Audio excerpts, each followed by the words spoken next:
বন্ধ হয়ে গেছে বিশ্বের অন্যতম জনপ্রিয় অপারেটিং সিস্টেম উইন্ডোজ 10।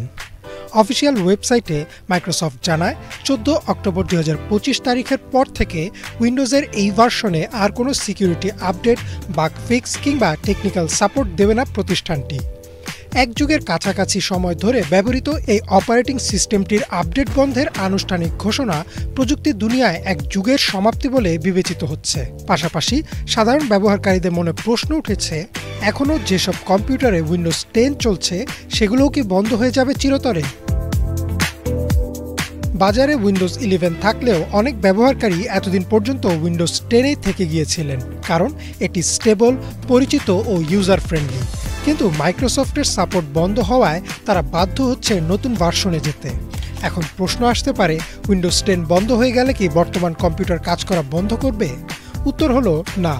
কম্পিউটার চালু থাকবে, তবে তা আর কোনো সিকিউরিটি আপডেট বা নতুন ফিচার পাবে না। অর্থাৎ সাইবার আক্রমণ, ভাইরাস বা ডেটা লিকের ঝুঁকি বহুগুণ বেড়ে যাবে। মাইক্রোসফট নিজেও জানিয়েছে 14 অক্টোবরের পর উইন্ডোজ 10-এ কোনো সিকিউরিটি ত্রুটি ধরা পড়লে তার দায় নেবে না কোম্পানিটি।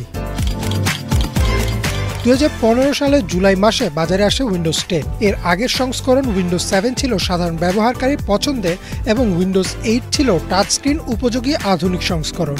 দুইয়ের মিশ্রণ হিসেবেই উইন্ডোজ 10 ডিজাইন করা হয়। মাইক্রোসফট সে সময় ঘোষণা দিয়েছিল উইন্ডোজ 10-ই হবে শেষ অপারেটিং সিস্টেম। এরপর থেকে নিয়মিত আপডেটের মাধ্যমে এটিকেই উন্নত করা হবে। কিন্তু সময়ের সঙ্গে প্রযুক্তির পরিবর্তন এত দ্রুত ঘটে যে 2021 সালে মাইক্রোসফট বাধ্য হয় উইন্ডোজ 11 বাজারে আনতে, যেখানে যুক্ত হয় এআই ফিচার, উন্নত সিকিউরিটি সিস্টেম, মেশিন লার্নিং ও নতুন ইউজার ইন্টারফেস। তবে উইন্ডোজ 11 চালাতে সবচেয়ে বড় বাধা হয়ে দাঁড়িয়েছে হার্ডওয়্যার সীমাবদ্ধতা। সহজভাবে বললে 2015 সালের আগে যেসব কম্পিউটার কেনা হয়েছে তাদের বেশিরভাগই উইন্ডোজ 11 সাপোর্ট করে না, কারণ এর জন্য প্রয়োজনীয় হার্ডওয়্যার পুরনো কম্পিউটারগুলোর বেশিরভাগই অনুপস্থিত। ফলে সেসব ব্যবহারকারীদের হয় নতুন কম্পিউটার কিনতে হবে, নয়তো পুরনো হার্ডওয়্যার আপগ্রেড করতে হবে, যা অনেকের কাছে ব্যয়বহুল ও জটিল। উইন্ডোজ 10-এর সাপোর্ট বন্ধ হয়ে গেলেও মাইক্রোসফট এক্সটেন্ডেড সিকিউরিটি আপডেট বা ESU নামের একটি সেবা চালু রেখেছে, যা দিয়ে কিছু কর্পোরেট গ্রাহক টাকা দিয়ে আরও 3 বছর সিকিউরিটি আপডেট পেতে পারেন। কিন্তু সাধারণ ব্যবহারকারীদের জন্য এই সুবিধা নেই। ফলে যেসব কোম্পানি এখনও উইন্ডোজ 10 ব্যবহার করছে তাদের সামনে এখন বড় সংকট। তারা হয় নতুন হার্ডওয়্যারে বিনিয়োগ করবে, নয়তো নিরাপত্তা ঝুঁকি নিয়ে কাজ চালিয়ে যাবে।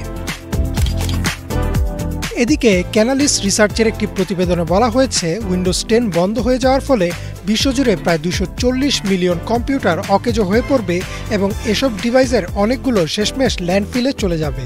এর ফলে পৃথিবীতে ইলেকট্রনিক বর্জ্য বা ওয়েস্টের পরিমাণ আশঙ্কাজনকভাবে বেড়ে যাবে। বর্তমানে পৃথিবীতে প্রতি বছর প্রায় 50 মিলিয়ন টন ওয়েস্ট উৎপন্ন হয়, যার মধ্যে উল্লেখযোগ্য অংশই আসে পুরনো কম্পিউটার ও স্মার্টফোন থেকে। নতুন করে আরও কোটি কোটি ডিভাইস বাতিল হওয়া পরিবেশের জন্য মারাত্মক ক্ষতিকর হবে।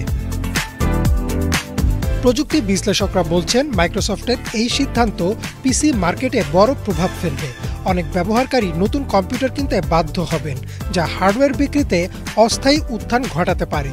তবে দীর্ঘমেয়াদে তা ওয়েস্ট এবং ব্যয় বৃদ্ধি দুই সমস্যাই বাড়াবে।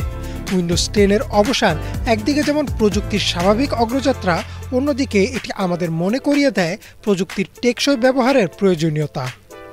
ইমরান মাহমুদ, বাংলাভিশন।